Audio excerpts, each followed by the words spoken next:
Hi, and welcome to another episode of Wine and Wisdom.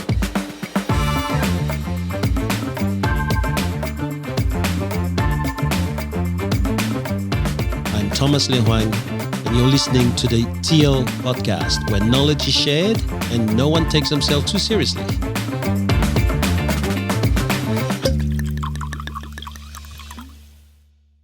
Hello. I am a golden god. See how efficient that was? Smooth. I even had to remember a password and got it right first go. Smooth as a You're doing pineapple well. enema.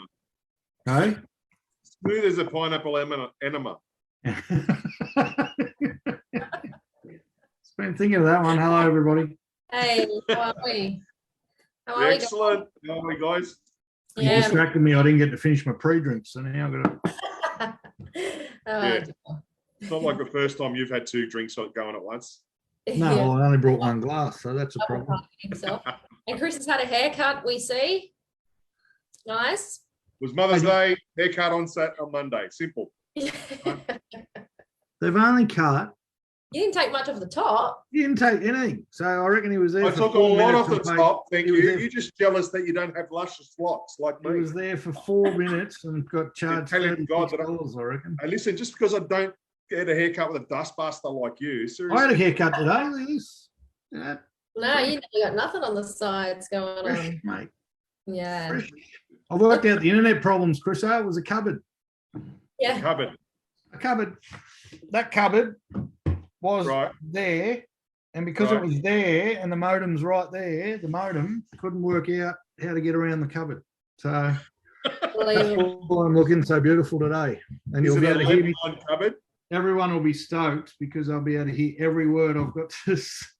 Yeah. No one will You won't miss complain at anything. all. We know so Yeah. many people that love to hear you speak, Cameron. I bet actually there was a few. What we didn't realise last week is people were actually commenting and no one was watching the page, so we didn't get I to can't because I don't have Facebook at the moment. We've gone through that saga. There we go. I've got it on. Yeah, I noticed that actually. There's quite a few comments coming through last week. But There's 4 people watching. We're going up in the ratings. I think there's three of them are us, I think. So. Well, one of them is me. Anyways. All right, we can't do What do we, one yet. We haven't what do we finished drink? the rating. Oh, come on. Well, how Honestly. about I go, Chris? By the time we get to you, you'll be finished. I can't skull that. But anyway, let's go. Oh, Yeah. seriously, I've seen you do better than that before. Go on, Lou. What are you drinking? Okay. I don't know. You guys have probably had this before, I'm sure. It's a 2018 vintage, which was a good year for the Shiraz. Brothers in Arms, Langhorne Creek. Oh, yes. Yeah. We You guys, have. you've had that? Yeah, I thought you may have. We don't know about the year, though. You might get off with the year, but we don't know. Yeah, well, Doesn't 2018 came highly recommended from the guy at Dan Murphy's today. He's awesome fella. He's The been so same bloke helpful. I who's found made out- you lose every competition. No, he's actually, I haven't seen him around for ages, so I was happy to see him today. He's a lovely fellow. He's, I yeah. need to ask, what's closer, the vineyard that you live next to or the bottle shop? Didn't you just Sorry, buy, which- didn't you what's just buy a closer? winery, Lou? Hey? Didn't you just buy a winery? Oh well, I'm hoping to put some grapes. Hoping to put some grapes in. I know nothing about growing them, but anyways, I hope this is a good one. It came highly recommended. Brothers in Arms. Apparently, it's all in the name, they say. So it's a tight knit family, and hence why they called it that. But yeah, should be a good drop. We'll see. Was it Shiraz, did you say, Lou? Shiraz, yeah, Shiraz, 2018 vintage. So Great Langhorne. song by Dire Straits, Brothers in Arms. If you haven't Yeah. heard it, get amongst song. it. Know it Great well. song. Know it well. Know it Okay, well. so last week, I don't know if you remember, I had something called the Barossa Ink, and it was a Yeah. Shiraz. Okay, Yeah. rated at 4.1. Now there's another one, but it's still by Grant Burge. It's called Coonawarra Inks. Obviously, one's from the Barossa region, one's from the Coonawarra, but this is a Cab Sav. And it's a 2019 Cab Sav, and it's called Barossa Ink. Are you having relations with Grant Burge? Because it's been At the moment, I am because I'm been the loving last his 4 wine. weeks. I tell you, been at least the last 4 weeks, mate. I bought his low end Cab Sav, and it's got some bloody punch to it. But this is only it rates at a 4 on Vivino, and it's only about $16, $17 a bottle. Wow, and that's it's rating great. at a 4. So and it's a Cab Sav. It's my favourite drop. So good grape juice. Let's see how it goes. Nice. What'd you bring? Now that he just drank that. I'm trying to scull $8 Chardonnay, so let's not do that. I knew it was Chardonnay. That isn't what I brought though. Weather's terrible. It's a bit cold. I actually went for red this week. And it's at $24 to get 3.2 on Vivino. So that's good, Chriso. North Island. Yeah, it's a good one. Ninth Island Pinot from Tasmania. Nice. You only want Pinots from Tasmania or New Zealand. You don't buy them from anywhere else. So there's a couple other bottles there that intrigued me, but they're Victorian or South Australian or whatever. You can't do it. Cold climate for a Pinot. So nice. if when I eventually get to it, we'll see how we go. Cheers, everybody. Good. Cheers, guys. Cheers.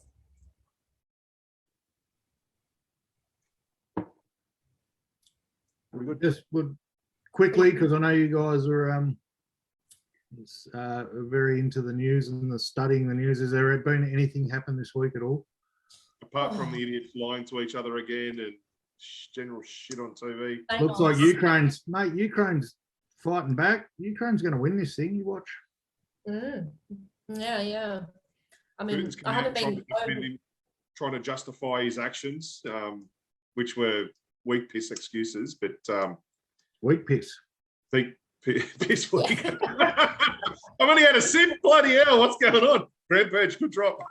Birch Grant. Drink you must worry. We've already lost a viewer. We're going to have to make this. We're down to 3. I told you it's us. I know that we carry on with all this crap first, so they probably our viewers will come on shortly. So, but yeah, no, I haven't really had anything in the news that's really stood out that I thought was worth the talk about today, to be honest. No. All right. Well, let's talk quickly because it's our area of expertise about that foul stench that's been emanating since the weekend around the Greater Sydney region. That sewage-like smell, which tells you that the real estate market has just shit itself. Well, obviously, we had the interest rate rise last week, and we spoke a lot about it. And then we had our first weekend after an interest rate rise, which I hadn't got the pleasure of experiencing before, but 3 attendees across 8 open homes was a pretty good indication of maybe the effect it's had, or maybe that the elections next week. I don't know, but what would you normally have over 8 open homes, roughly, Cam, numbers? Well, over the last couple of months, you're probably only having 2 or 3 groups or 4 groups at each open. The numbers, I've been telling everyone, no one wants to listen to me. Market's been changing for a little while now. Yeah. Pre-Christmas, it was 10, 15, 20 at every single open. But, so the market has done what the market was going to do. And I reckon if we haven't already had, we probably already had a 15% hit, which the news won't tell you because they're 3 months behind on the data. This is it. We're on the coalface. We see it first, don't we? So whatever the news is saying, we already knew was coming or already experiencing it. So, I mean, I have to say up here, we're not experiencing it that drastic. We're definitely seeing a decline in numbers of inquiry. Properties are lasting longer on the market. Properties are still selling though, and still for a reasonable price. What I have noticed is valuers have really tightened up. We've had, like, for 3 years, we haven't had to worry about valuations because it basically just valued them at the purchase price. But there's probably been about 4 or 5 now that have come in under. So it's a matter of, renegotiating at the point of unconditional, which is not always easy to do when you've got someone's hopes and dreams pinned on a certain figure. But we're up to 5, and the Jeff may or may not be watching. I've just got to throw that out there. Okay. We missed the Jeff. It's been a while since he's been on. Missed the Jeff. I wish you did. Miss the Jeff. Yeah. I've mellowed the Jeff, so if you ever feel like calling in again, mate, we'd be happy to have you. Yeah, absolutely. I think I actually had a phone call today from a broker. I did a deal yesterday, which for one was $170,000 under an offer they got 3 weeks ago, which is an indication of where things are at. The deal, they accepted the offer 3 weeks ago, but the buyer pulled out because their conveyancer actually told them, interest rates are going to go up. Don't buy yet. Wait for prices to crash. So good on your conveyancer. Get themselves out of a deal as well. but I had a broker ring me today about that deal and said the offer's in the middle of the price range. Can you change the price range online so that the sale price is at the bottom of the guide? Because I'm worried about the values. Wow, interesting. I said, well, I don't think you've got to be worried because the house got valued at $100,000 more by the bank 3 weeks ago. But he said, I've never had that request ever in my life. No. The price range changed so the bank doesn't ask why is the price range starting lower than the sale price. So. The other thing I noticed too, the valuers, I don't know whether it's a new thing or whether it's something that they're just doing now, given the environment that we're in, is they won't even consider a sale unless it's settled now as well. Like previously, from what I understood, they would take in the sales as long as they were unconditional. But now, unless they've settled, they won't even consider them as a sale. Because I guess what's happening is some people are getting to the point of settlement and not being able to fulfill. I don't know. No, I haven't seen that. I've always worked on the understanding that they work off settled sales, which why you have problems sometimes in a skyrocketing market because their values are a couple of months behind. But what the last valuer that we spoke to, he said they do, it's about 50-50. They'll take 3 comparables of unconditional sales and then 3 of settled, so they get a bit of a mix. But yeah, I mean, it's not talk about it like it's the end of the world. It's everything we spoke about last week. That if you're a vendor on the market right now, you do need to understand that the market's changed. No, you haven't. You've got to use the analogy in training. You say, people say, oh, I've missed the boat. Well, there's a new boat in the harbour at the moment. You can catch that one. It's a slightly smaller boat than the cruise ship that was in 3 months ago. But what you don't want to do is have the dinghy pull up and then the jet ski pull up.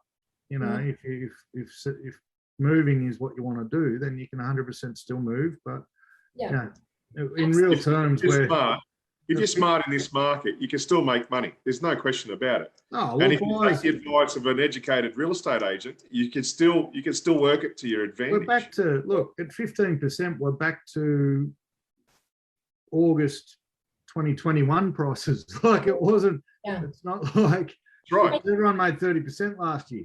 And I keep forgetting we're already 5 months into this year. So you're okay. And the other thing is too that we've got to remember, like people that are buying out there, unless you're buying today and planning to sell it in 6 months, long game. It's all the long game. You know, like Chris, you use at your auction. What's that famous line that you use at every auction? Well, if you don't like it, I'll buy it back from you in 10 years. For that same price, because you know. Price you bought it today. In 10 years' time, the property's going to be worth double what you're paying for it today. Listen, you guys both purchased properties in the last couple of years, right? Last week. Last couple of weeks. There you go. Last week. And great time to buy. That's not an overnight purchase. That's going to be like a 10-year sort of keep, right? The point is, like I was training the team yesterday on how we talk to vendors and buyers and give them what's happened. And then one of the smart asses, like we're talking to buyers or sellers about sell, go and rent somewhere. As the market comes down, buy back in cheaper. And some idiot in the office popped up and said, well, you didn't do that. Right? But so how is Crystal? The point of it is, the point of it is, hey? He said, how is Crystal? No, she's trying to keep it positive, mate. He's doing quite well. But the point of it is, if we had waited, that house wouldn't be there. That's right. Someone else would have bought that house, and that's the house we wanted to buy. So to a buyer, you walk in, it feels like home. This is your dream home. Don't sit and go, market's going to shit itself. That house won't be around because someone else is going to love it too. Exactly. That's the point. You know, Lou's bought obviously the dream home.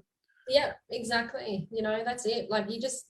I've bought mine for the next 10 years. You know, our dream is to be on a property like Lou's just bought, but for the next 10 years, we're going to be all right. And if I didn't buy it, I know for a fact there was 3 other offers on it. I was a listing agent, so I know someone else would have bought it. Yeah. And it doesn't matter how much the market come down, that house would not be available to us. Right. So that's the advice to the buyers, right? If you find the house you bloody like, buy it. That's it. If you can afford it and you're not working your ass off, killing yourself to pay the repayments, and you can still live and still pay the repayments, and it's your dream home, buy the bloody thing, right? Yeah. What's your advice to the sellers? If you had a dream and you had a goal. Well, here's the thing. Here's the thing. We all know. Most people that are selling today, 99% of them are actually going to rebuy. So they're doing it in the same market. So if their place goes down, the place that they're going to buy is going down. There's no difference, you know. There is. I disagree with that. We throw that around too. Like It's a little bit. Someone selling in our market, Lou, and buying in your market, they're not the same market. No, well, that's true. That's true. But like, And considerably percentages, I know, yeah, I just think, because I rail again, people who say that to me, and vendors use that, well, we're buying and selling in the same market anyway, so it doesn't matter. No, you're not, because if you're moving up north at the moment, up north might still be moving up. Yeah, well, this is it. That's what I'm finding. Like people that are selling down your way, if they're buying in my area, we haven't. I mean, as I said, days on market have blown out, but properties are still selling for asking price at this point. What, 6 months? That'll stop. It's going to stop. And I think I mentioned last week that Sydney is like the centre of the pond. And that stone drops, I mean, and the ripples come out, you're going to feel it eventually. I spend most of, and we all do as agents, trying to manage our vendors' expectations, usually to the high, right? Like trying to stop people being greedy and stop holding out for too much when there's good offers on the table. Whatever. I found myself yesterday, probably for the first time in my career, driving to a vendor's house to just ask them if they were sure they wanted to accept the offer, because it was $200,000 less than what initially was going to happen. But you know what? And I sat there, and we got to take our ego out of it and our emotion out of it and all that sort of stuff. That's our job. Yeah. And I sat there and listened. They hadn't slept for 3 weeks. I was starting to fight as a couple, and the money that we had on the table was enough for them to do what they wanted to do. So that would have been nice for them to have that extra play money. Their words, not mine. Would have been nice to have that extra play money, but you know what? It's still a street record by 300,000, and we're still better off than we would have been 12 months ago. So yeah, let's do it. And then he said, "Oh, you don't have to disclose the price if you don't want to. If you worry," I said, "Listen, I'm not worried. I just want to make sure that you're okay. And if anything, I need to disclose the price because it's a tale of what's going on in the market for everybody else who's." You know, I'm still surrounded by agents running around telling people the market's going up.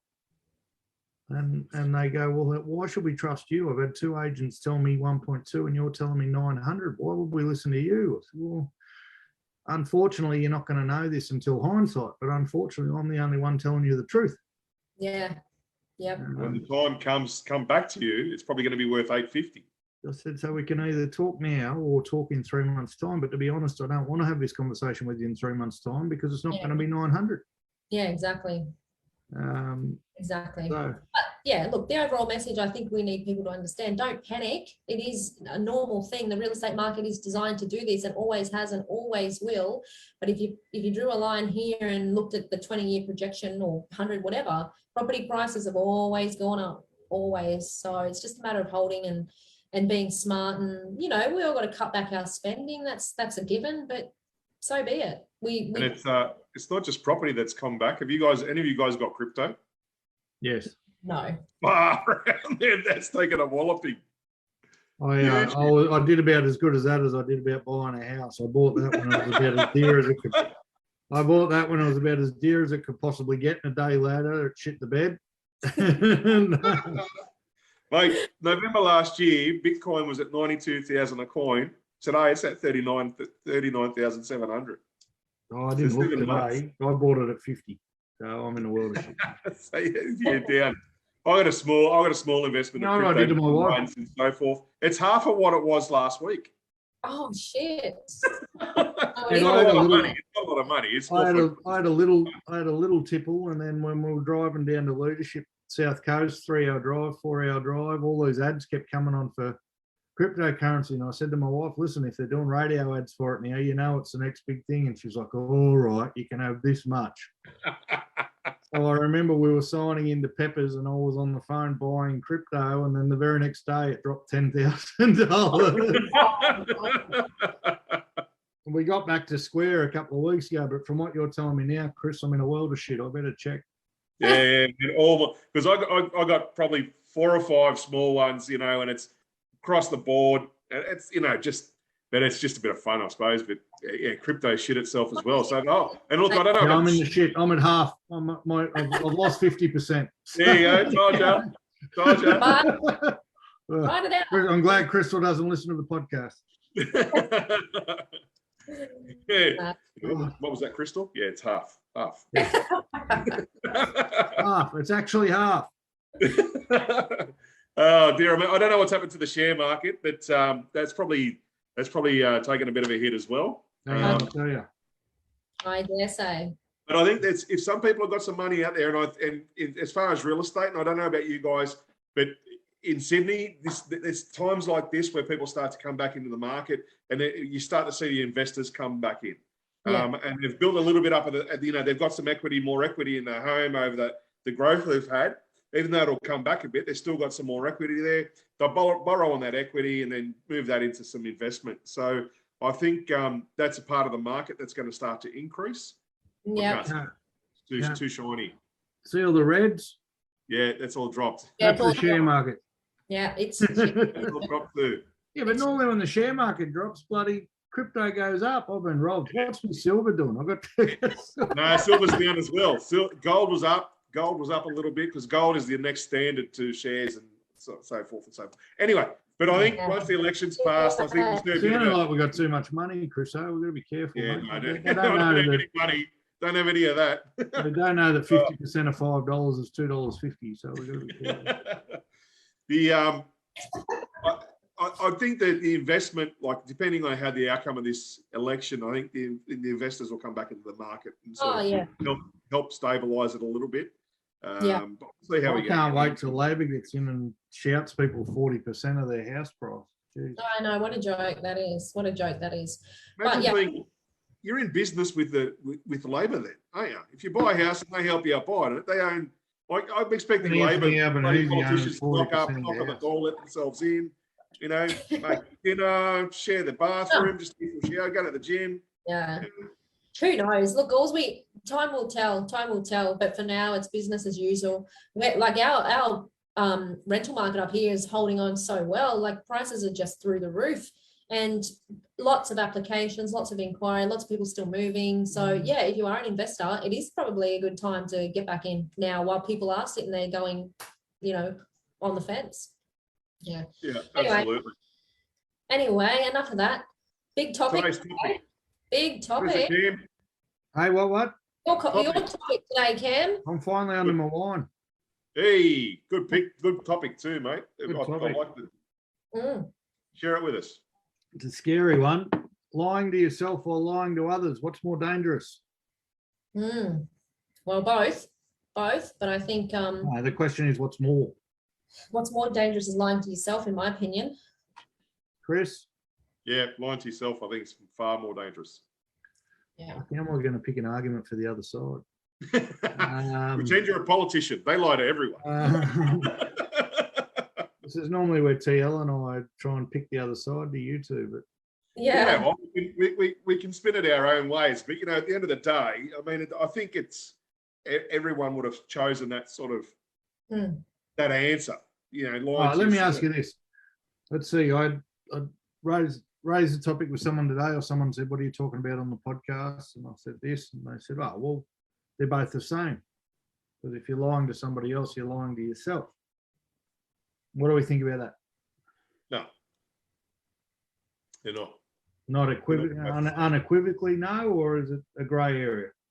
No, I think it's not the same.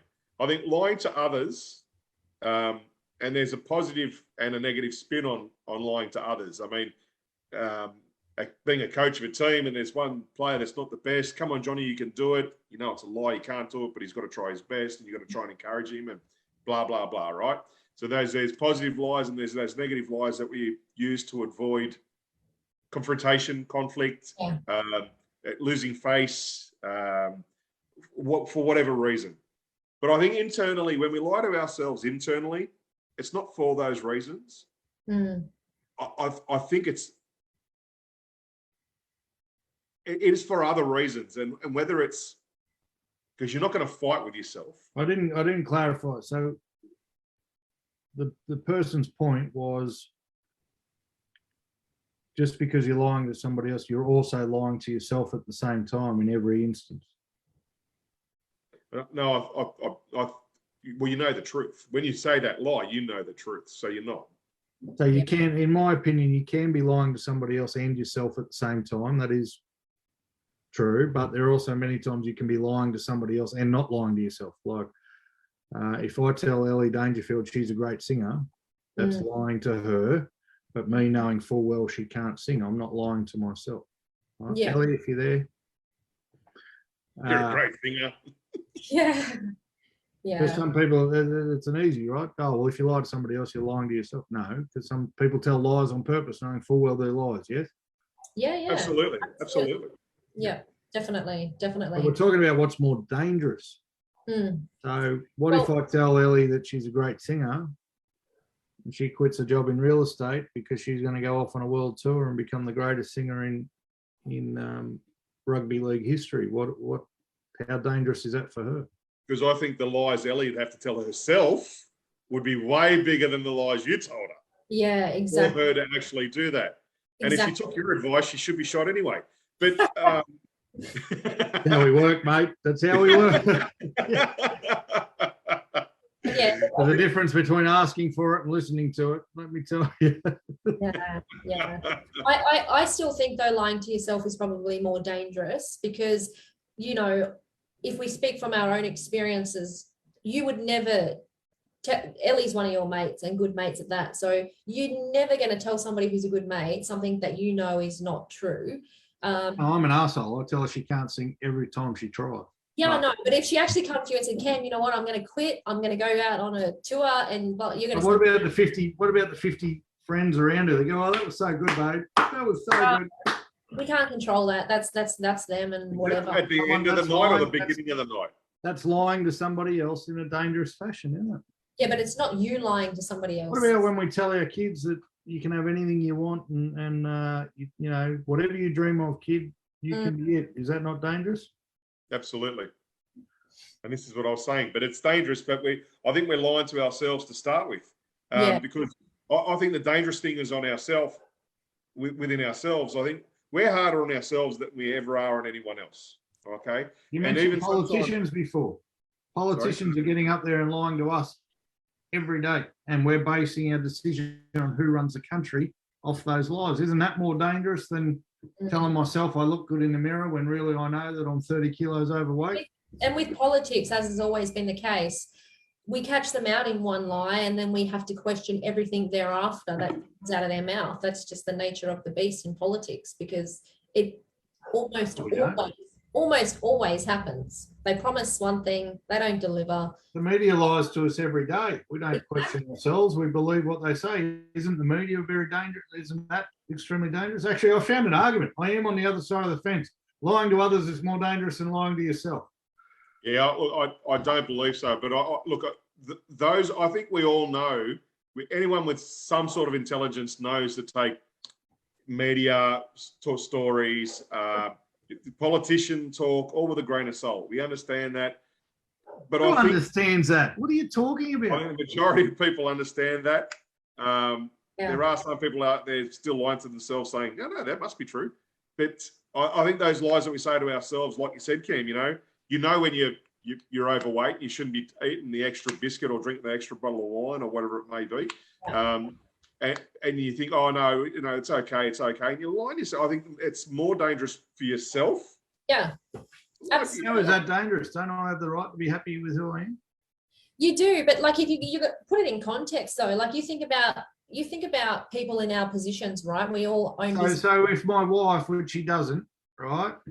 She doesn't, but say my wife tells me I'm happy with you just the way you are, and I'm on blood pressure medication, cholesterol medication.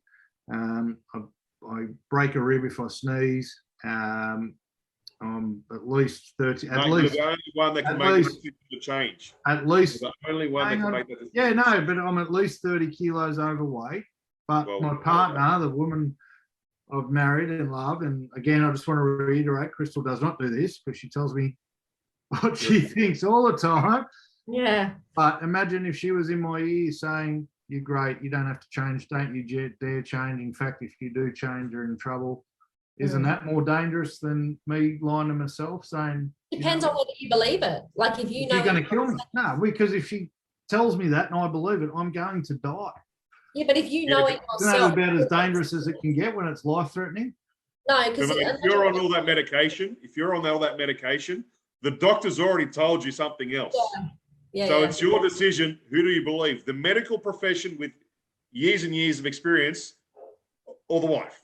Who do Yeah. you Now, it's believe, up to you Chris? to make. It's Oh, up to yeah, you to mate, make that. you know what's dangerous, Chris? Your Dude, wife told mate, you. it's up to you to make that decision. Yeah, I know. You got to dodge the, flying saucers and Your shit. Yeah, wife I told you you look good with long hair, mate. Yeah. Dangerous. Lie. No, but on a serious note, guys, let's use the analogy of work, like, and lying to yourself. We've all seen people in our positions who will start a business and they'll say, yeah, I'm good. I'm doing everything that the book tells me to do, or someone tells me to do. They're lying to themselves. Other people can be in the background going, yeah, you're doing a great job, and yeah, geez, you're working hard and all the rest of it, but you know in yourself that you're not, but you play the game anyway. I don't know, there's a price to pay for telling the truth, but there's a bigger price to pay for living a lie. And I think within yourself, if you're living a lie in that position and you go broke and all the rest of it, to me, that's probably more dangerous than, No, but if point. I have those doubts about myself as a sales agent, I'm doing what's in the book and it's not working, and then the guy who owns the business or my sales manager or my peers around me who have been doing it a lot longer than me pat me on the back and go, don't worry, mate, you're doing a great job. You're doing a great job. When you're not, but you go, oh shit, maybe I'm being too hard on myself. I am doing a great job. All of a sudden, it's the people lying to you that are more dangerous than yourself.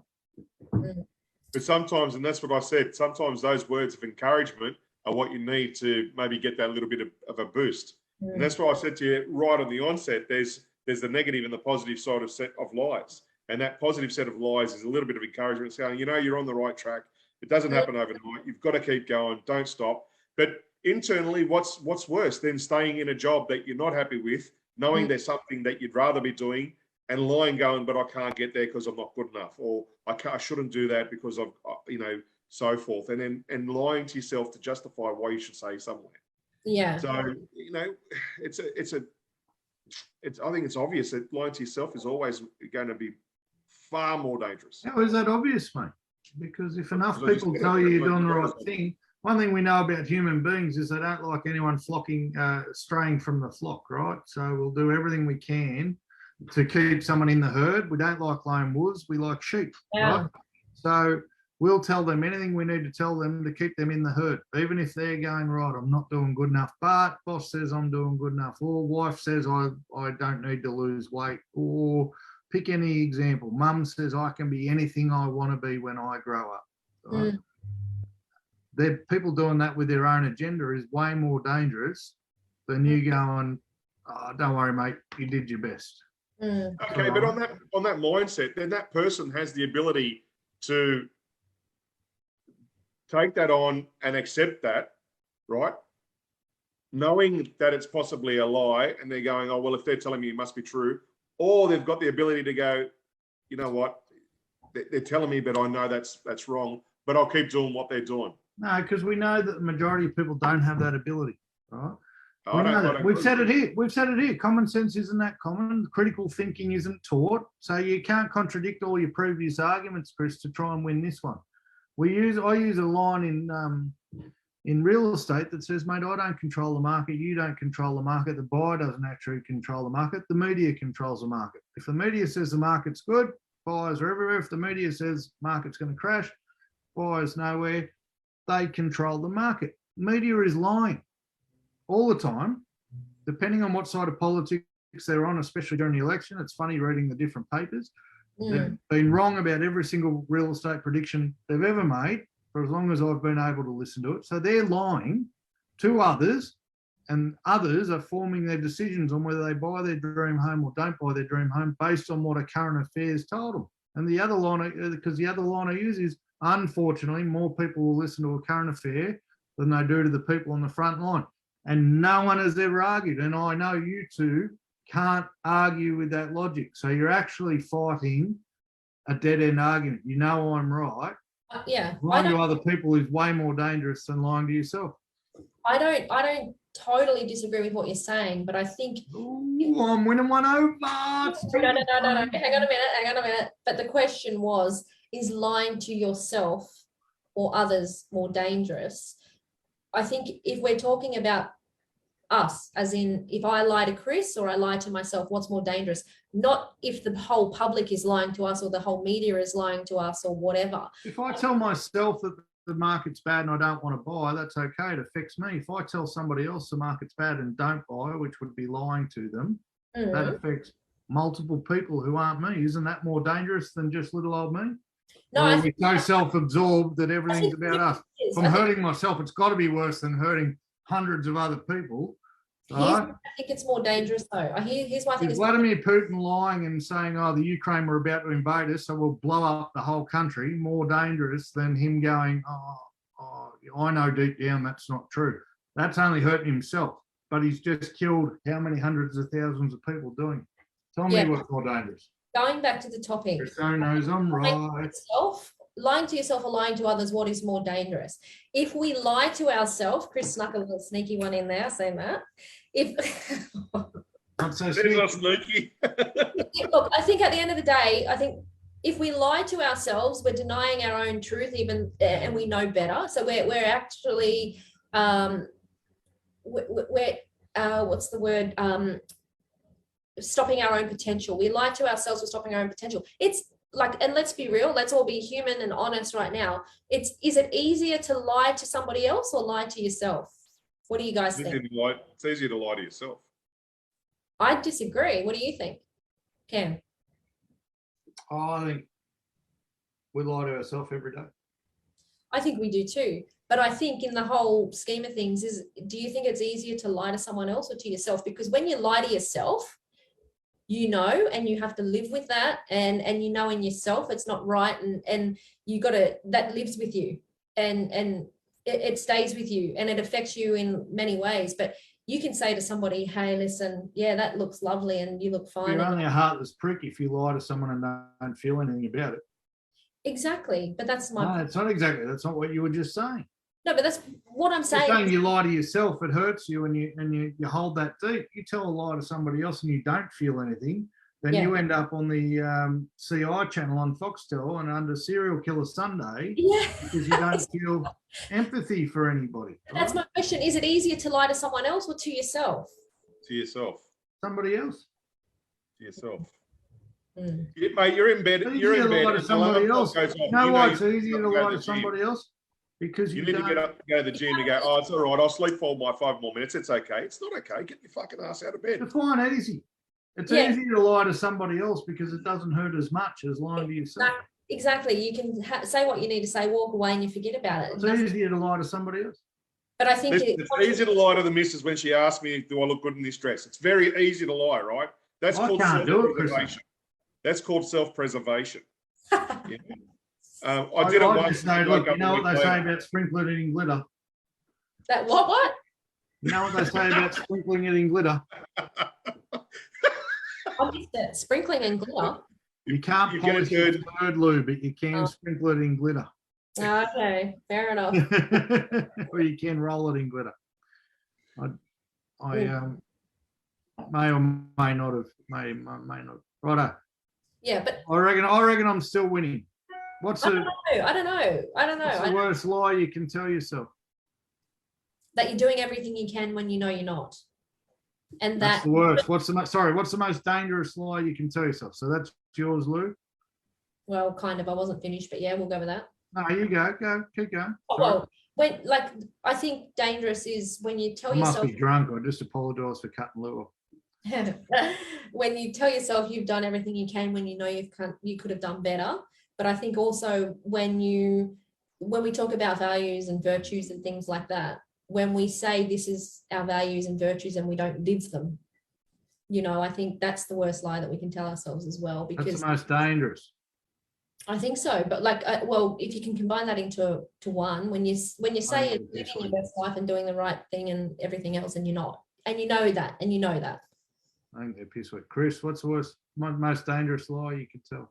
When you set yourself your own personal commitments in your head, and you don't live up to those commitments, and it could be a number of things, and it could be little suggestions like Lou said about doing the best you can for the day, or you're going to get up for the gym, or you're going to go and see your parents, or whatever it may be. Those little commitments that you say to yourself. That's the most dangerous lie we can tell ourselves. I'll tell you why. Yeah. Because I'll tell you why. Because those little things damage your self-esteem and your self-worth. Those little things turn out to be big things.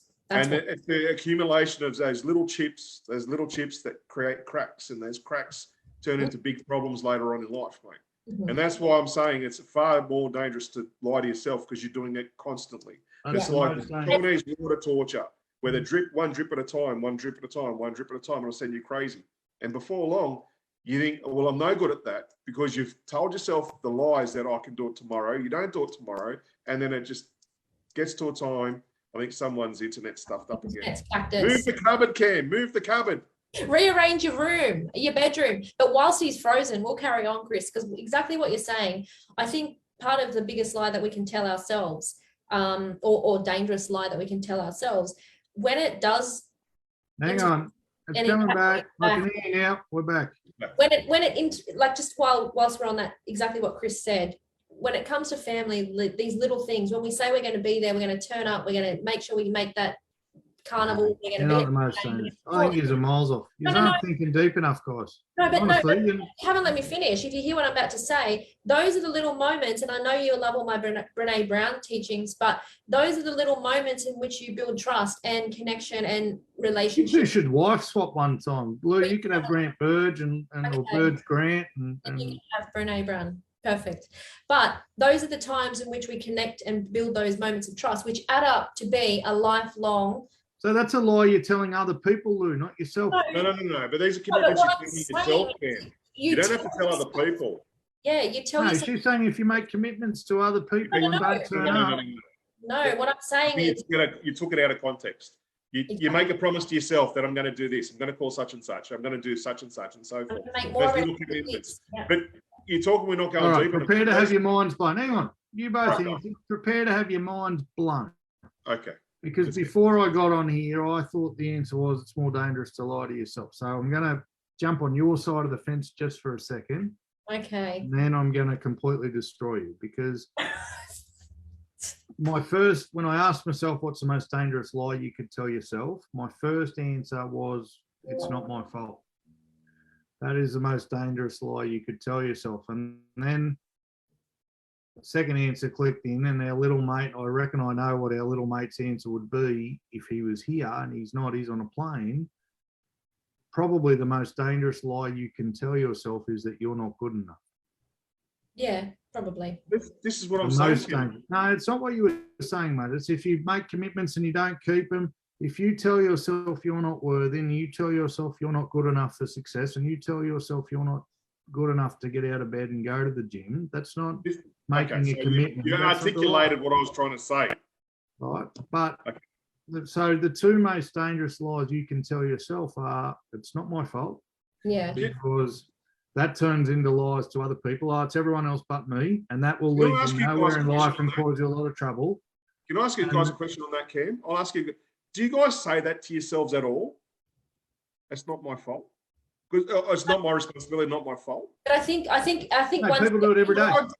I've never used that one. I don't know. We're about to go through it, Chris. People are about to blame the market for why they're shit real estate agents and they're not making any money.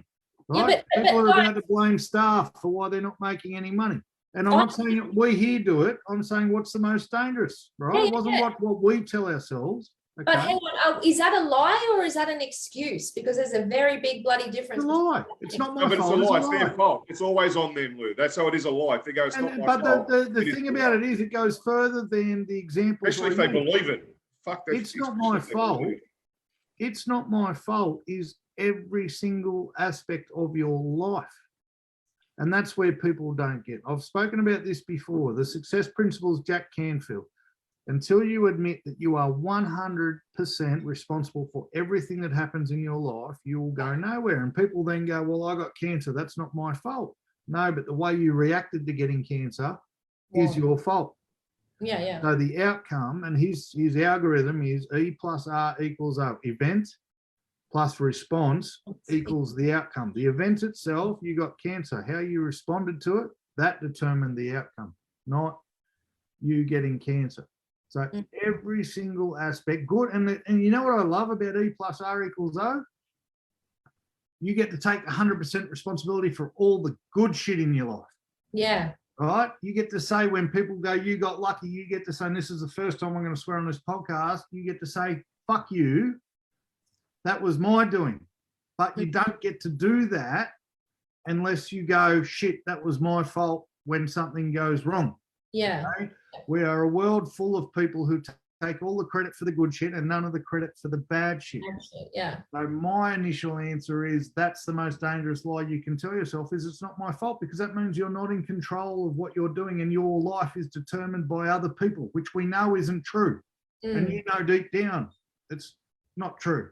Yeah. You get pissed and fire up at your wife because she burnt the sausages. It wasn't the burnt sausages because you were pissed and you're an asshole, right? It's your fault. My wife never burns any food ever. We've got smoke alarms everywhere. I promise. Clarify that, Cam. Yeah. Right. Book. Yeah. That's But then the other thing is, we don't. lying. You know what? And the answer to the same question about not good enough. No one sits there consciously. Well, a lot of people do actually, but we probably don't sit there consciously and say, I'm not good enough. Mm. But we all have situations in life or reasons for not doing something because we don't feel we're worthy of it. We all have people come to us and congratulate us for doing something good and we go, oh mate, you know, it was not, because we don't feel like we deserve the award, right? Or we don't deserve the accolade, or we don't even deserve the compliment. Someone came into our office today, someone said, oh geez, I love what you've done with your hair. Answer was, oh, it's a little bit too short. I said, just take a fucking compliment, would you? Yeah. I was having a moment of, you know how we all do that? Mm-hmm. Geez, you look like you've lost weight. Oh no, I haven't lost any, right? Or whatever. Just take the freaking compliment, because deep down we're telling ourselves we're not good enough. And Thomas, in his book that's going to come out, there'll be a section in there probably about when we do achieve a level of success, because we keep telling ourselves we're not good enough, we will do anything we can to sabotage it. We know people win lotto and then spend all the money, right? Because they don't, deep down, they never thought they deserved the money in the first place. We all know agents who will make $1 million a year, but are still broke as batshit because they don't feel good enough. So those two combined are probably the worst lies you can tell yourself. But given that I'm on the other side of the fence to you, the most dangerous lie you can tell is telling somebody else that they're not good enough. Telling a child, and this is where abuse starts, right? Telling a friend because you want to feel good about yourself and you want to make sure that no one surpasses you on the level, you're not good enough. You'll never be as successful as you think. Your dreams are rubbish. You're never going to get there. You're from a poor home. Well, how dare you think you can be the Prime Minister one day, or all that shit? That's more dangerous. That is the most dangerous lie we can tell, but it's telling it to others. You're not good enough. Yeah, but I don't think we would ever do that. Like, unless. I'm talking about us, Lou. It happens every day. Yeah, I know, but you're saying the most dangerous lie you can tell others is that they're not good enough. Like, yes. I mean, if somebody said to me, hey, listen, you know, like what you said about Ellie, I'm going to go leave this job and become a singer. Like, if I knew full well that Ellie couldn't sing shit, I would say to her, hey, Ellie, mate, I actually think that's not the smartest. Stop talking about Ellie. I'm going to get shot. Yeah, she'll be fine. But, you know, that's not telling her she's not good enough. That's being honest. I'm talking about what we would do, Lou. I'm saying, what is the most dangerous lies you can tell? Telling someone on that train of thought, you've really sort of argued for us there, because you've said it's your fault how you respond to the news when you get cancer. It's not your fault that you got cancer, but it's your fault for how you respond to the news.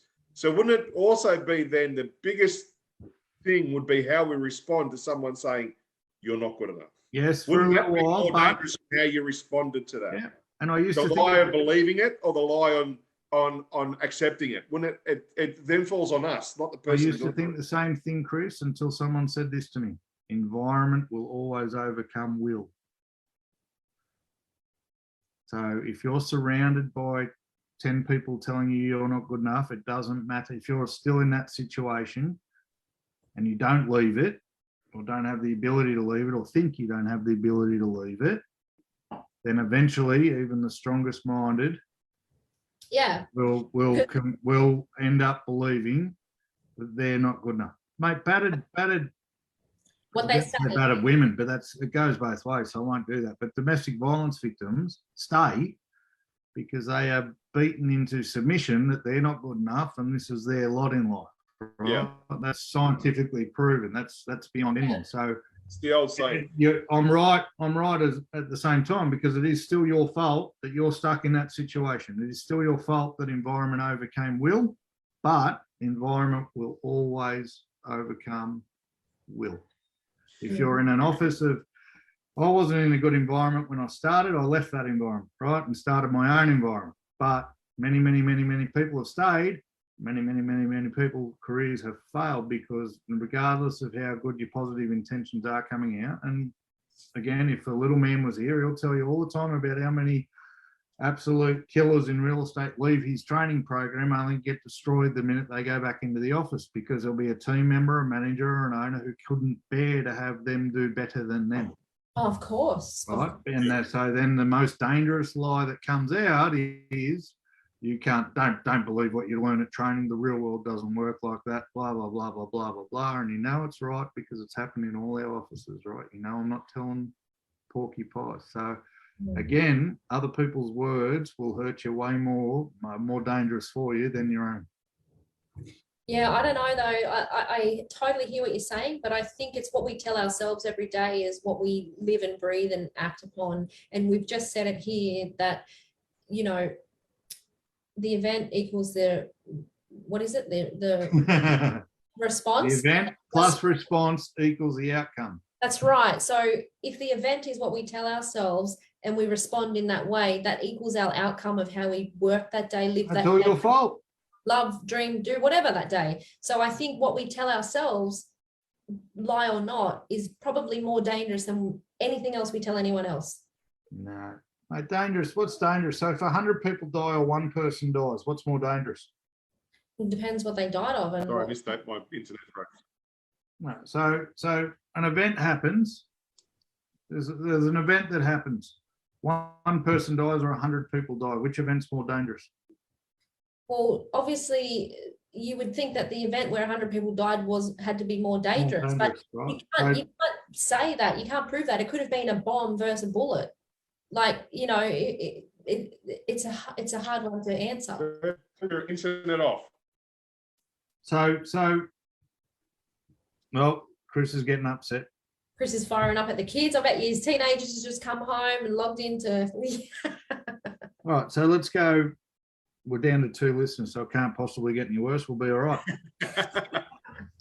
You tell yourself a lie. Yep. Because of that lie, you kill yourself. You get up on stage and tell 20 million people a lie, and all of a sudden you've gassed 8 million Jews. What's more dangerous? And got away with it for a long time. I guess. Which lie was more dangerous, the lie to yourself or the lie to other people? Now, Hitler did both, right? He lied to himself that he was the Fuhrer and he ended up killing himself. But before he did that, the danger of his lies to other people killed 8 million. Which one are we more up to? Which was more dangerous? In that instance, it was obviously the one that killed 8 million. Game, set, match. The biggest lie was the one that Hitler's mum told his dad. Yeah, it's okay tonight. We can have. Anyway. What was that, Chris? It's all right, don't worry. It was a bad joke. All of a sudden, we're up to 4, mate. We've mentioned Hitler and suicide, and we're up to doubled our audience.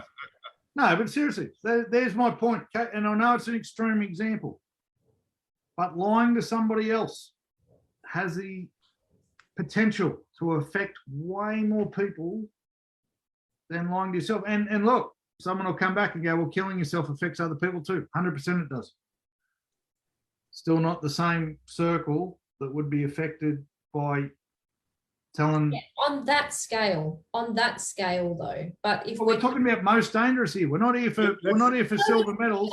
That's it. That is an extreme. I mean, that is not the everyday. Most, what does the word most mean? Most dangerous. But what it means, we're talking about an extreme scale. In my opinion, the way I took the topic today, we were talking about our personal experience. Like, I'm not going to get up in a crowd of 8 million people and tell them something. Yeah, but that hasn't stopped you trying. I've been at awards night when you've tried to grab the microphone. That hasn't stopped you trying, mate. That would have been dangerous. So for the good of the community, I had to kick you off stage, all right? That hasn't stopped you. Don't you say you wouldn't grab the microphone. If you were at a Nazi march and you'd had enough Bavarian beer, you'd be straight up there and listen here, I got to tell you something. I think, on that level, that is obviously the worst lie. Yeah, the question was, what's the most dangerous? Yourself or others? Others. But I think, you know what? That's one person affecting 8 million. I think telling ourselves a lie affects everyone. That's right. That's true. Well, Exactly. Because if you don't know, mate. Absolutely. And I think there's a lot of people out there that often tell ourselves, you're not good enough, or we're not good enough. Other people don't have to tell us. A lot of us have that self-doubt, and we don't need others to say it to us. And a lot of us believe it, unfortunately. But there's a few lucky ones. We're not born with that self-doubt, Chris. So where do we get it from? Other people telling us. We're taught, yeah. Yeah, we're taught by what? Other people. Other people Society, telling us we're not good enough. Society's expectations on ourselves, yeah, absolutely. I can't believe I was going to start this on the wrong side of the fence. I'm so glad I'm on the right side. The event of No society. one's born thinking they're not good enough, but other people tell them, and all of a sudden they're not good enough. The other thing is, other people lying to others is the most dangerous thing on the planet. No one's born lying either. Nobody is born knowing how to lie. It's something that they develop over time, and that's generally because their experiences and growing up and what they go through, and sometimes it is for self-preservation, image, ego, whatever. It's to fit in. Greed. It's greed. It's to, like, look at your, I probably won't go there, but, like people, one of your topics you suggested, Cam, was why do people lie in job interviews? Like, why do people lie? Like, and let's use that example. We won't go into too much detail, but was that more dangerous for him or you in that scenario? Us. Yeah. So lying to others is more dangerous than lying to yourself. He already knew that he didn't get his dream job that he was all set and ready to roll for until you found out the truth. So was it more dangerous to you, or for him being the one who told the lie? Was it actually dangerous for him? I don't know. So someone who's lied to get a job in that instance, and especially lied about health issues and different bits and pieces, and someone who's been hired in a management role, how dangerous is that for the rest of our team? How dangerous is that for my business? So one guy stays unemployed, or we lose our business. What's more dangerous? Absolutely, I don't disagree with you, but you are disagreeing. No, but I'm not really. What I'm saying is, for him in that instance, was it more dangerous for him in that instance lying to himself or lying to you? And that's where I'm looking at the topic that we're talking about. I understand the outcome would have been catastrophic for you had you not found out, but more dangerous than for him. He started unemployed, he's remained unemployed, but if we but mate, he's already got mental health issues. There's issues there previously. So moving forward, him trying to convince himself that he may have been ready long term may have been majorly detrimental to himself. Yes, maybe it could have been detrimental to business as well. But I go back. Also catastrophic for him. One man suffering, costing 10 people their jobs and me, my business and my house and my family. What's more dangerous? And that's not being empathetic to the individual, but that's not the question we're asking. It's bad for everybody, right? Yeah. Bad for everybody. The question is what's real estate, more dangerous? Within real estate, I was just thinking about this. Within real estate, we always speak about, and Thomas has brought this up about having a cap for real estate agents that a light comes on every time they tell a lie to their vendors as they're speaking to the vendors, right? So the vendors know immediately that. Chris is about to win a point for me. Do it. Hang on a second. Hang on. But on that scenario, bloody hell, look at that. On that scenario, who does it damage more? That owner or that agent's reputation in the long term? That agent goes on to get another listing and another listing and another listing. Does he? And that owner loses $200,000 or their dreams of moving.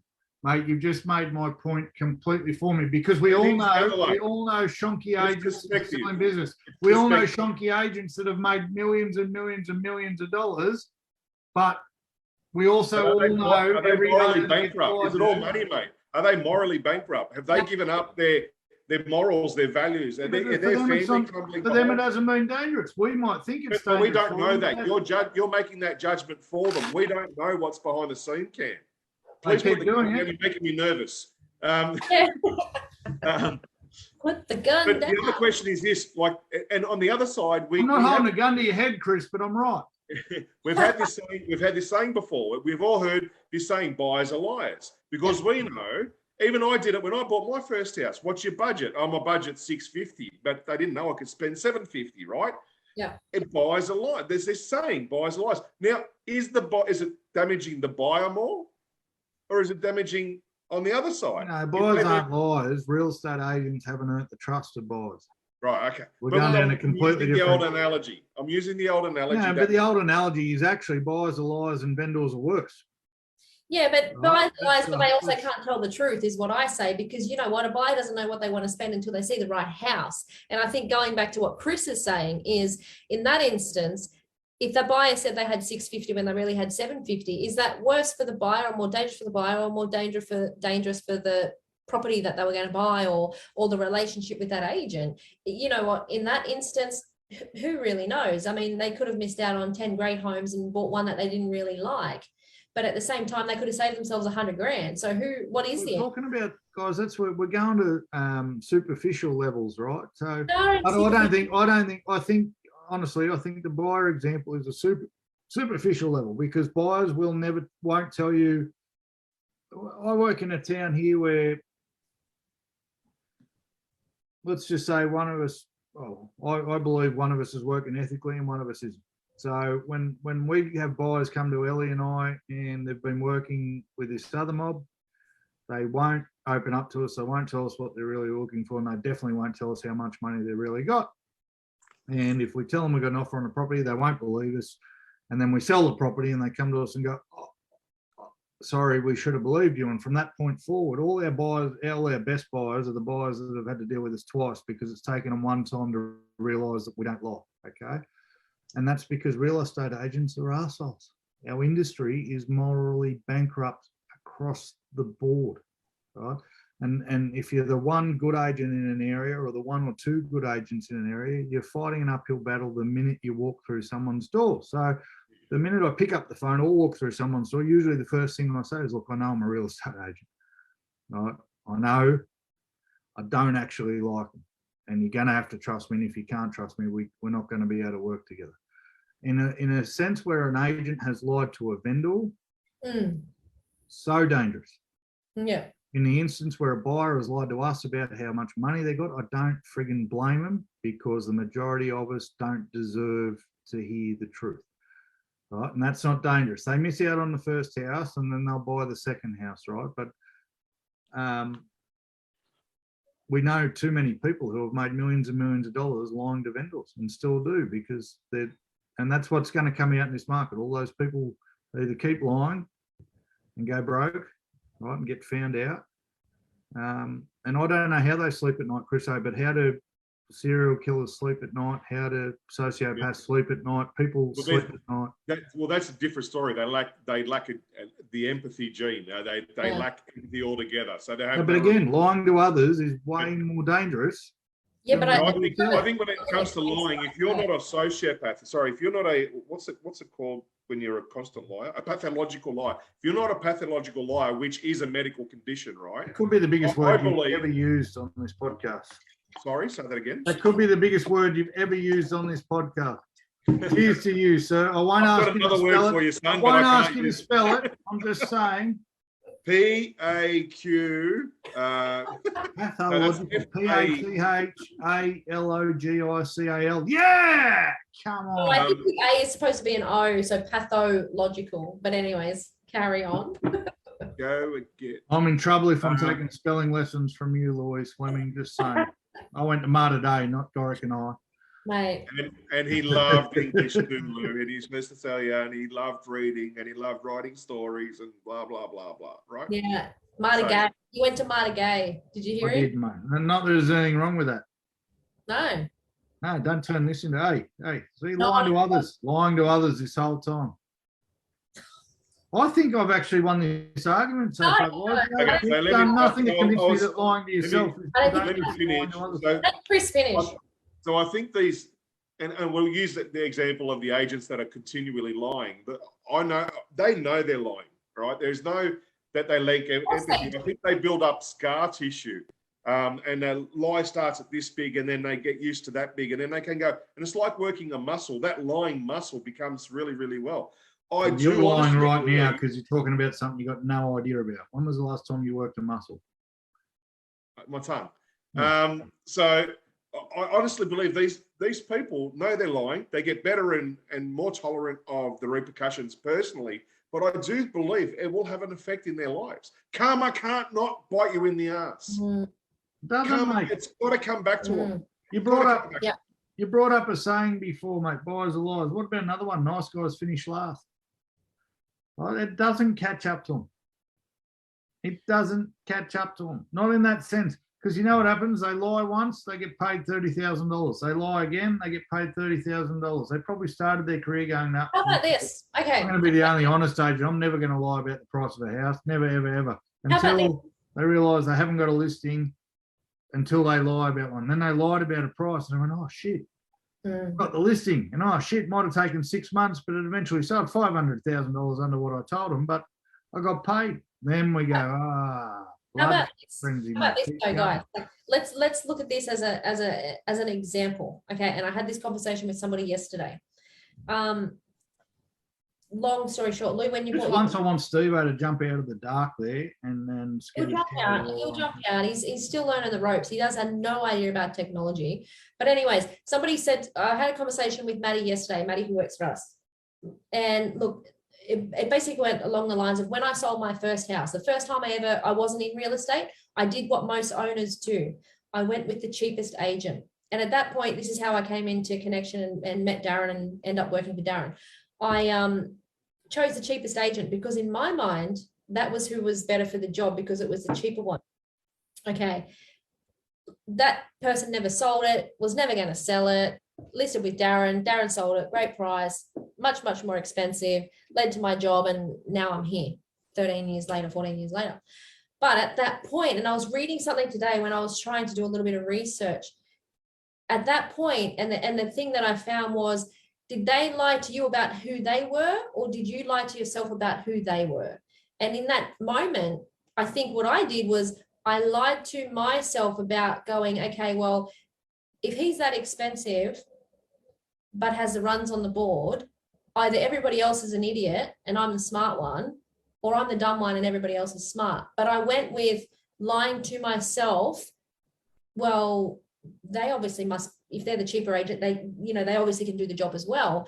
So I think this comes into play as well. When I read that, I thought, wow, that's so true. And that's just one example in that moment. They didn't lie about who they were, as in like Darren didn't lie about who he was. The other people still thought they were the best, but did I lie to myself about who they were? And there's no cure for stupidity. we all know better. We all know better. You know, like There's no cure for stupidity, but that's not a lie you told yourself. That's a. But was it? But at the time, was it? Looked at a piece of paper. No, but you listen. This is what we deal with every day. You looked at a piece of paper. You looked at a piece of paper that said, if I sell for this much, and this guy's charging me $30,000, and this guy's charging me $15,000, obviously it makes sense to go with the $15,000 option. You thought you were being smart. You weren't lying to yourself. You didn't have the knowledge that you have now. That's not a lie. No. Bluff. That's the bluff that everyone falls for every day of the week. Right? It wouldn't have happened if you went to Mart a day, but it happened because you were working high, right? No, because in that moment, it was like a pretty dire straight situation where I needed to sell that home. And for me, it was like, well, he's just, as you said, Cam, real estate agent, can't tell the truth, talking out his ass, whatever. This person, if they can sell for this price, why is he that price? It is better for me to go with that person. But I had this inkling in myself that, well, they don't sell as much, they don't sell for as much. And but at the end of the day, it was emotion that drove my decision. But you know what it can. But you know what your story illustrates. My most dangerous lie. It's not my fault. If Darren Butcher missed that listing, and he blamed you for making an idiotic decision, He's told himself the biggest lie. He wasn't good enough. He wasn't good enough to get your business, right? And that's on him. Yeah. Right? Yes, and it's your fault that you didn't But make now- the right but decision, and it's his on fault that me. he didn't win the business, right? So that's where you're agreeing with me again. Well, not necessarily, because on me, I made a decision based on what I was telling myself about these people, even though in myself, I knew that they probably weren't the right person, but they were the cheaper person. So I lied to myself, trying to convince myself that who cares, let's just go with that. But really, I knew the truth. So I fucking lied to myself is the bottom line, and made the wrong decision, which turned out to bite me because we end up selling but 6 months later for less price, but still for a good price. So, you know, I think there's an argument. Listen, the every question, again, the question was, what is most dangerous? There are going to be examples, and there are going to be grey areas, and there are going to be things, and that's why I use the word superficial before. What you've experienced, what you've said there, Lou, isn't earth shattering as far as lies you tell yourself. Whereas No, we're trying to disseminate what's worse than lying to somebody else affects way more people than lying to yourself, and that's the bottom line. We've all agreed that one person versus 100 people is worse. So you haven't been able to undo that argument at all, which means no. What we agreed was dependent upon the circumstance. Dependent upon the circumstance. If you're going to use Hitler, if you tell a lie and 100 people affected, or you tell a lie and one person's affected, regardless of the lie, if you tell a lie and 100 people are affected versus one person, which lie was worse? yeah, but you can't say that, Cam, because You can. no, because what if 99% of them didn't believe the lie, but they still died anyway, or whatever shit you're going to say now? Like, I'm not even talking about dying. I'm talking about affected negatively, right? You're an agent. You tell 100 people that the market's still going up and they should hold out for more money, right? Or you tell yourself that the market's still going up and you should hold up for more money. All of a sudden, 100 people are sitting there with overpriced listings, or you, which is worse? yeah, obviously in Which is that. worse? Yeah, but listen, Screamer. End Obviously, of in that story. situation, that is worse to telling 100 Right. people. But So far, Hitler's worse and One a on lot one. of real estate agents worse. What else have we got? okay, so let me give you an analogy then. Someone that you know dearly, and it's you and that person gets diagnosed with cancer, okay? And that person says, I'm done, I'm over it, this is not good, whatever. And you say to that person, don't give up, everything will be fine, you're going to live forever, you'll be magical, life's going to get better from here. And okay, so in that situation, something bad happens, what's worse? You're doing yourself. You're doing what I said at the very start, which means you can lie to somebody else and lie to yourself at the same time. Yeah, but what's worse? They know they're going to die, so you've just racked yourself. I think the point is, like, You're going to rack yourself with guilt because you told that person they were going to be okay. You're stupid because that person knows they're going to die, but are they going to die? You only feel bad because you've told someone else a lie. You haven't lied to yourself. So you've made my point again for me. Case by case circumstance. I think it's case by case circumstance. Sometimes it's worse to lie to others. Sometimes it's worse to lie to yourself. But I truly think when we lie to ourselves, we do more damage than lying to anyone else. You know, on certain points, like you're saying, Cam, you are right. In certain points, when you say it, and like when you got a megalomaniac like freaking Hitler, Bill Putin, or even the politicians that we've got to put up with at the moment. We're going to vote for them in a week. We've got to vote for them in a week. We have certain points, but there's 20 million people, 24.5 million people in Australia. And I think the compound effect of them lying to themselves is way more damaging than the wars put together, because we've got 5.5 billion people on the planet. An example, Chris. You can say it, but no one's provided an example. I've given you multiple examples where lying to other people is worse. Give me one. You can pick the examples, but you also can just use logic, mate, to say give me one. what's going to be worse. What's going to be worse? And I think it's the compound effect of people lying to themselves on a daily basis. When we go and list a house, what do we got to do legally? When we give someone a price, what do we got to provide?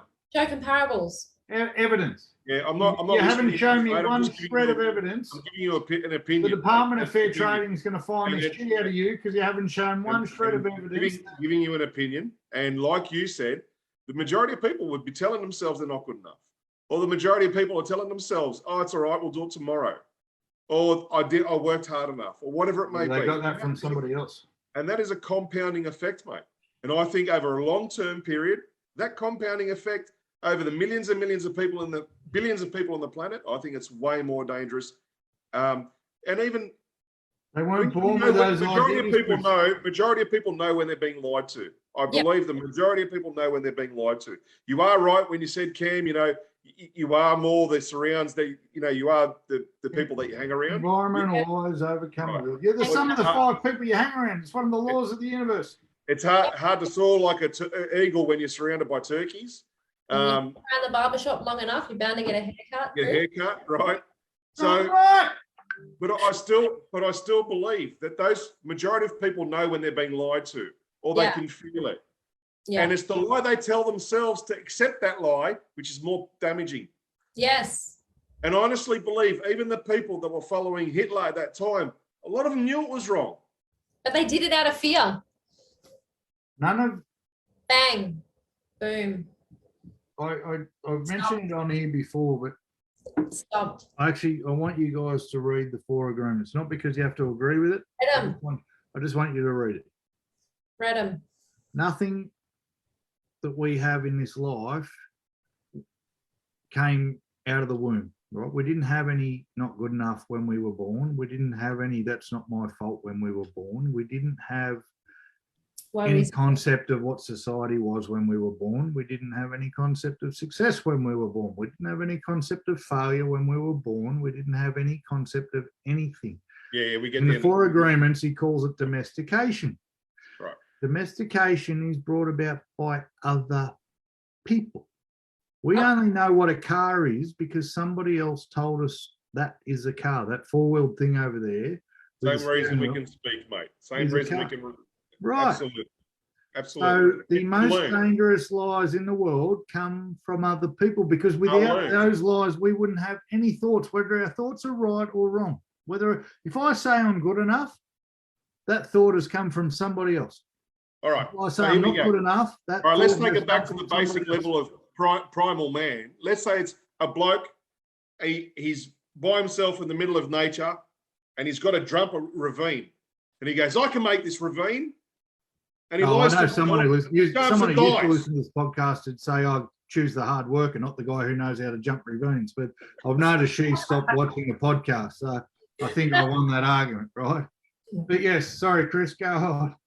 But look, people are going to make decisions. People are going to make decisions that they learn throughout their environment, mate.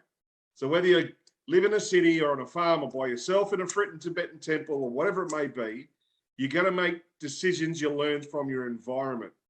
But those decisions, yes, while your environment is something that you learn, are still within your own doing.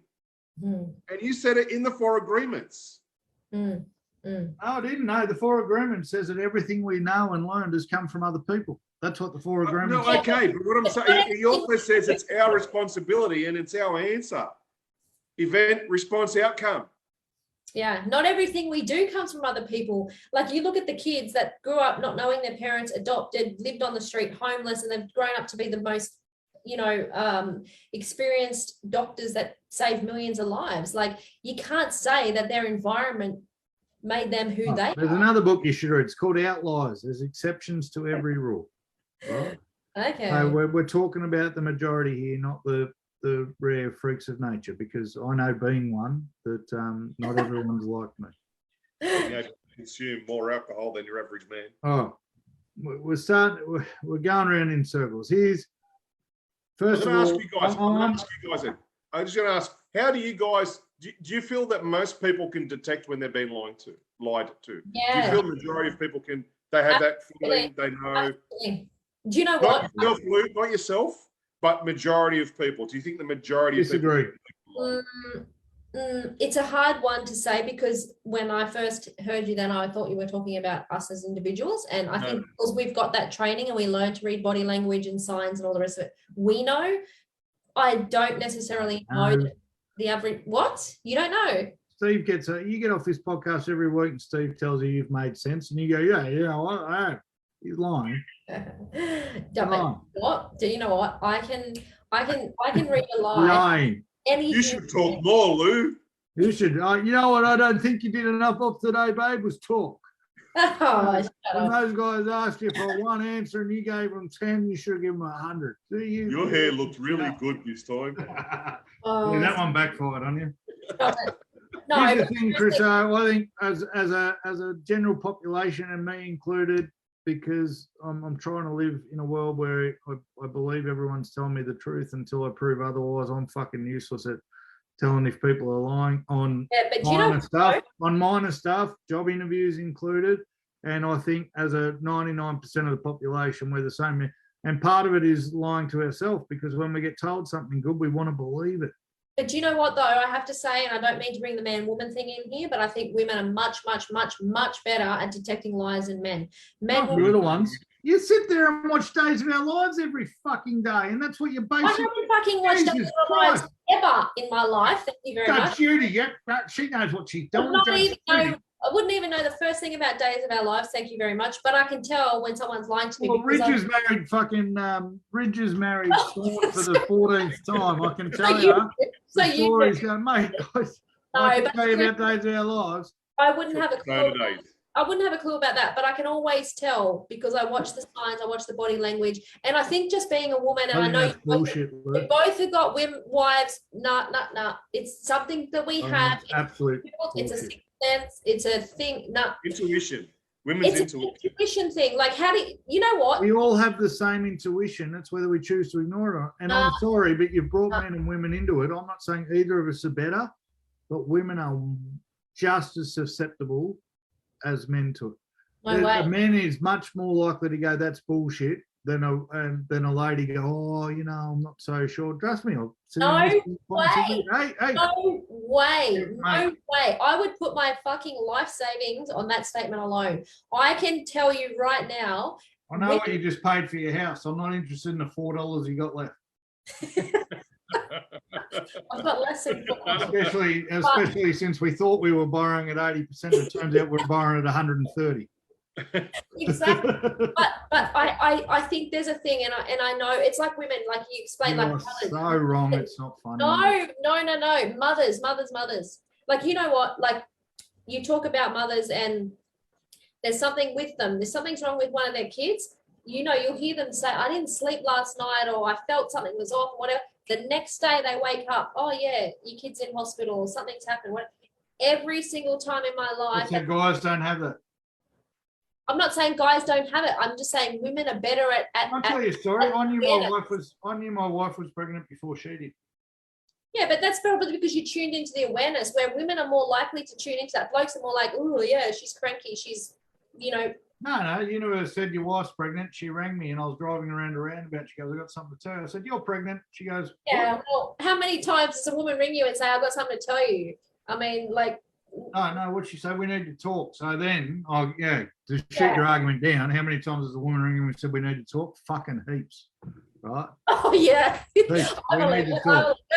Yeah, Lou rang Steve, said we need to talk. I bought We need to talk. Don't worry. So, yeah. You bullshit, mate. We're all human beings. We're all built with the same DNA, except for a chromosome, right? So we've all right. So anyway, we're getting away from it. So, Kim, you believe majority of people can't detect when they're being lied to, and Well, Lou, I think we Just said that men are just as good. So I think we have the ability to, but none of us, Choose the not to. majority of us don't know that we have the ability to, for one. And then a lot of us that think we've got the ability to, something just didn't feel right, but they chose the wrong agent anyway, choose to ignore it because they try and use brain over gut, right? So then this is what I asked. This is what I was brain over thinking about. gut is a dangerous thing. The process of lying is usually a fear-based thing, fear of losing the listing. They lie to get the listing and so forth, or the greed aspect. And then if you detect you are being lied to, but don't call someone out on that, is that then again a fear-based thing of confrontation, not wanting to upset someone? What if I'm wrong? It's fear of failure. What if I'm wrong? You mean the person detecting it? Yeah, someone go, you have an intuition, right? We all have it. No, again, the four agreements. I love the human body. And mine is a spectacular specimen. I get it, right? Quite a large one. I'll get all your jokes out. But we have you know why I think aliens might be real? Because You found one in we have evolved into things that when someone walks into a room, you could be 50 meters away in the same room and you would know whether they're in a good mood or a bad mood. Absolutely. not But everyone. most of us don't know that that's what we're picking up on. And when we have a conversation with something and something squirms just down under the bottom rib, we write that off as, oh, don't know what's going on there. But what that is your body picking up on the energy of the other person or the energy of the situation. We are fucking brilliant beings, humans, and we use about this much Exactly. of what we're able to do. So it's not lying to yourself in all instances. It is unawareness that that's what your body's telling you. It's unaware of how fucking good we are as human beings. It's unaware of what this beautiful specimen here is capable of picking up on. But the simple, and when I try and explain this to people, because I talk to the staff, I go, it's your responsibility to make sure that when you walk through the front door, you're in the right frame of mind, because the minute you don't, you affect everyone else in the room. Right? And they go, oh, right. I go, hang on. Have you ever walked into a room just after a couple's had a fight? Yeah. How did that room feel? Oh, you know, like it was hard, you know, oxygen was thick and it was hard to breathe. I said, but did you hear them fighting? No, but you knew they fought. Yes. That is exactly it, right? We know, and one of my favourite lines, and it's not in the kit that I use in listing appointments right now, is I sit in front of people and I say, if it doesn't feel right in your gut, I said, mine's bigger than most, but if it doesn't feel right, don't hire me. Please don't hire me, because I can guarantee you, if something's setting you off in there, in a month, we're going to have a blip. Please don't pick me.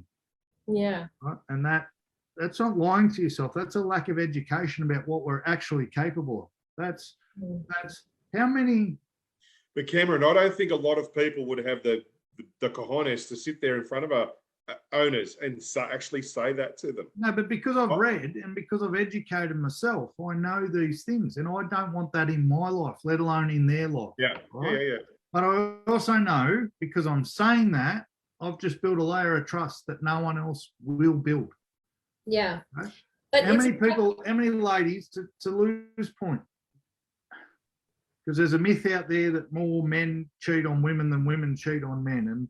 And you read all the stories going, I thought there was an affair, I felt it in me, and I did this and I did that. But, you know, that was just me being silly for 10 years. And in the end, that thing that was telling them the whole fucking time. Right? And it goes vice versa. We all get clues every single day about what's going on with us. That's not lying to yourself. That's an unawareness of what your body can do.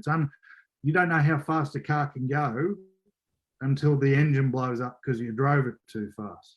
And we never blow ourselves up by pushing ourselves too far or understanding what we're capable of.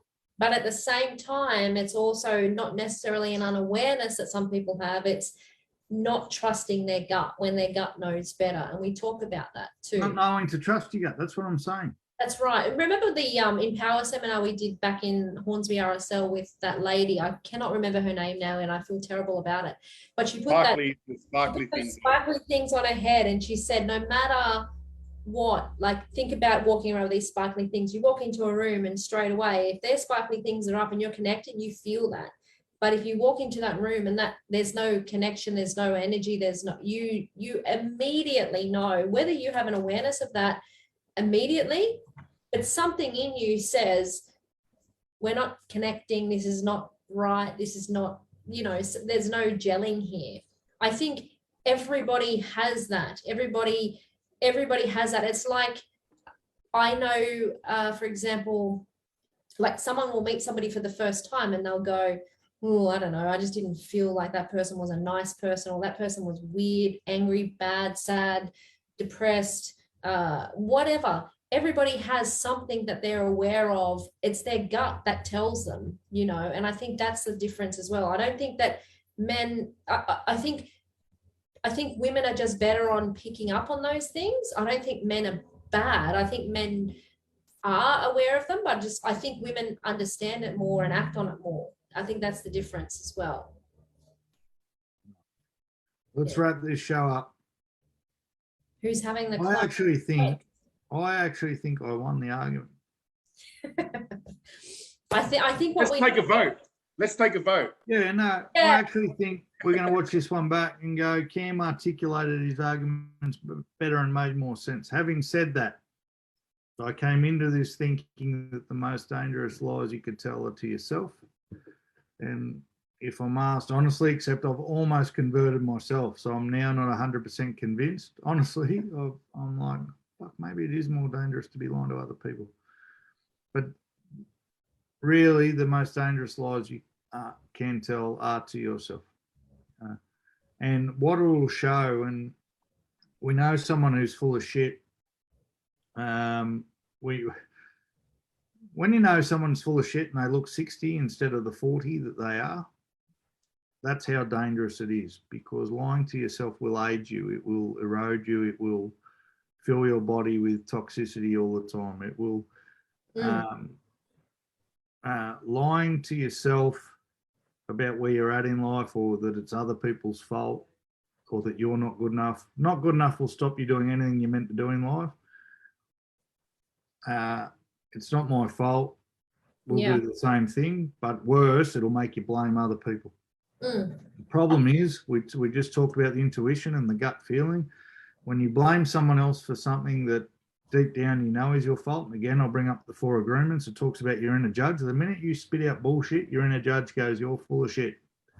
Yeah. And whether that hits you in the stomach to start with, or just a tingling, or eventually hits you in the kidney or the liver or the lung, where you actually start to suffer health issues, it's going to hit you. And so on a person for person basis, if everyone on the planet was lying to himself consistently, we're all going to die, and that makes it the most dangerous lie you can tell. Yeah, absolutely. And as you said before, I think I've heard you say it, Cam, is that toxicity that we retain in our body causes so many different diseases, right? Well, it's everything. The biggest killer of people is stress. Now, what could be more stressful than constantly being full of shit? And again, I keep bringing up listing appointments, but I say to people, and it's a cliche line. Well, they think it's a cliche line. I can only imagine what they're thinking on the other end, but I say, I'll get a fucking sleep at night. I say two things. I say, one, I've been in real estate 6 years. I didn't get to own 3 offices in 6 years by doing the wrong thing by people. And they go, yeah, that's probably true. Yeah. And I go, listen, and I say, and I used to say before I had 3 offices, I've got 3 kids. They're going to be proud of what I do for a living. But the last thing is, I've got to fucking sleep at night. Exactly. If you've got to spend all night remembering who you told what to, how do you actually live? And you know how you know those people? Because they're 40 and they look 70, because they've spent all night trying to remember what they told each person, or drinking so they forget. Yeah. Right? Yeah. Now I drink to get pissed. It's not to forget. But just to be an agent. I'm one of those guys I'm 40 in a week and a half and I look 21. So you know. Talking about lying to yourself. But that's but that's are you telling me I'm not good enough? Yeah. No, that's you telling you you're younger than you are. So you know what I think, and I can't wait till little man gets back and releases his book, because what we do as adults, and it goes back to my point about we weren't born this way, right? We've been taught this shit by other people, and then we accentuated ourselves. Is we be careful what you say to other people. Yeah. Don't put your own not good enough on other people. Most often we put it on our kids, but as leaders, we'll also put it on our staff. If you never did a $400,000 quarter, you'll do everything you can to stop one of your staff doing it. And I look at my kids and I go, fuck, they're going through exactly what I went through when I was that age. And most people will put that down to, is that DNA or is that just the way life goes? No, you fucking put that there. Yeah. Put that there. There's no reason for them to be going through the same stuff, except somehow, some way, you have put that there because they started with a fresh slate. Yeah. And that's why I also think telling other people lies is bloody dangerous. Can I finish with a quote that I found, which I thought was really suitable to the topic? And how many pages is it? It's literally about 1.5 sentences. Okay. Okay. and we'll wrap up after. Do you want to, Chris, have you got anything to add, mate? And then Lou can finish with it forward. All good. I think I've said everything I needed to say, and I think that very profound in what you said at the end there, Cam, is that be careful how you speak to yourself, but more importantly, be careful how you speak to others at the same time. Yeah. I win. More importantly, yes. Why did you do that? Especially our children. So, yeah. But I think never thought of that, and I never thought of that aspect till just now, which is, the environment that our kids live in, and wanting our kids to be a reflection of ourselves is not something I want. I want my son and my daughter to be way better than we were, but I can see traits in them coming out that same.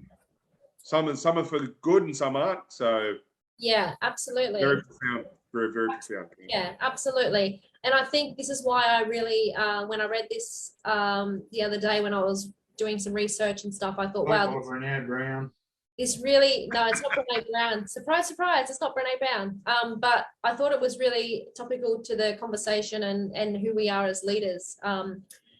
It's from Dr. Cornell West, which I don't know much about, but I seen it and I liked it. And it says, if your success is defined as being well adjusted to injustice and well adapted to indifference, then we don't want successful leaders. We want great leaders who love the people enough and respect the people enough to be unbought, unbound, unafraid, and unintimidated to tell the truth. And I thought, that's what we want. That's what we want. Consider that when you go to the polls, everyone. Exactly. And vote for wine and wisdom. Maybe don't do that. Goodbye, farewell. Good night. Good night. Love you guys. Cheers, guys.